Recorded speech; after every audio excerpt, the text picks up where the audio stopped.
જય માંગલમાં, જય દ્વારકાધીશ મિત્રો. આપણે ખડમાં પાણી ચાલુ કરી દીધું છે. વરસાદ જેવો ખેંચાઈ ગયો છે, વરસાદ નથી, એકદમ આકાશ ચોખ્ખું થઈ ગયું છે. ને આપણે ખડમાં પાણી ચાલુ કરી દીધું છે. અને જો આંબા કલમ પણ છે, આપણે પાછળ આંબા કલમ છે. આ કમ્પ્લેટ 3 વર્ષની થઈ ગઈ છે આંબા કલમ. ને વણ કેરી પણ આવી હતી કમ્પ્લેટ. ને આ જુઓ, તમને દેખાય છે આંબા કલમ બધી અંદર. આ બધી આંબા કલમ છે આપણે સોંપેલી, અને આ 2 વીઘામાં સોંપેલી છે. અને અંદર પશુપાલનનો સારો પણ કરેલો છે, જે ખડ આવે તે. અને પાણી પણ ચાલુ કરી દીધું છે મિત્રો. વરસાદ ખેંચાણો છે, જે પશુપાલનનો સારો સુકાતો હતો, આવ લસાઈ જતો અને લાશ મારી જતો હતો, તો આપણે પાણી ચાલુ કરી દીધું છે.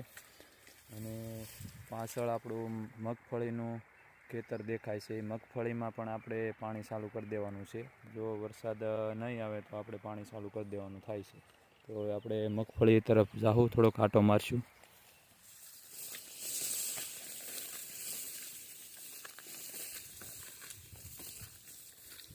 જો મિત્રો, આ આંબો છે ને કમ્પ્લેટ 4 વર્ષનો થઈ ગયો છે. અને આને એકદમ મસ્ત કેરી આવી હતી. આ મોટી મોટી બધી વણ આવ્યો હતો, અને ગયા સાલે આવ્યો હતો, અને વણી આવ્યો હતો.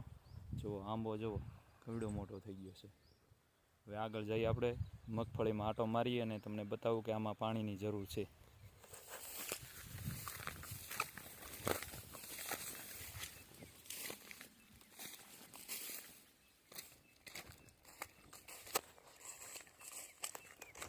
જુઓ મિત્રો, મગફળી એકદમ કમ્પ્લેટ છે, અને કમ્પ્લેટ 2.5 મહિનાની થઈ ગઈ છે મિત્રો. આપણી પાછળ દેખાય મગફળી છે, અને 32 નંબર છે, અને 2.5 મહિનાની થઈ ગઈ છે. અને એમાં પહેલો છંટકાવ આપણે કરી નાખ્યો છે. કોરાજન 15 લીટર પંપમાં કોરાજન 5 ml, અને સારું ફૂગનાશક, અને એની સાથે જે ગુંદરીઓ આવે છે, ગુંદરીઓ, જેનું કામ એવું છે કે આખા છોડમાં પ્રસરી જાય.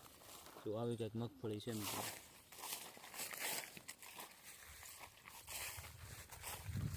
હવે મગફળીમાં પાણી દેવાનું થાય મિત્રો, કારણ કે વરસાદ હાવ ખેંચાઈ ગયો છે. અને વરસાદનું કાંઈ હજી હવામાન વિભાગ આગાહી કરતું નથી કે વરસાદ થશે એમ. તો આપણી મગફળીમાં અત્યારે પૂરેપૂરો ટાઈમ છે સૂયા બેસવાનો.